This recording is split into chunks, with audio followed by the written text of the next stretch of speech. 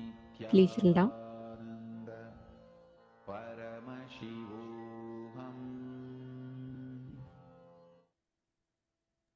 All the participants to share how many of you have manifested. Actually, you all should know, just to manifesting this power, you wouldn't need any other extra effort that you need to put in. Just through power manifestation, you will be able to digest all the amazing, powerful cognitions and truths that Swamiji initiates us into. So, this brings us all to the conclusion of our program today. And I know Paramashivoham 3 is just around the corner, and I can see so much of excitement and discussion on the social media. If you have not yet caught up on it, please make sure you're going to Kailasa's SPH Nithyananda Paramashivam Facebook page and do share, do read up about the upcoming program, the news, and the updates on the Paramashivam level 3, and also do share it to your friends and family members and invite them for the program as well. It's starting on the 6th of November. Do not miss. Make sure you mark your calendar the 6th of November, and please do join us. We thank all the participants, every one of you, for joining with us today. This brings us all to the conclusion of our program today. Let us conclude with the Purna Mantra. ॐ पूर्णमदः पूर्णमिदं पूर्णात् पूर्णमुदच्यते पूर्णस्य पूर्णमादाय पूर्णमेवावशिष्यते ॐ शान्ति शान्ति शान्तिः हरि ओं तत्सत् सर्वं भगवत् श्री नित्यानन्द परमशिव पादुकार्पणमस्तु ॐ नित्यानन्दम्. Thank you all, Nithyananda.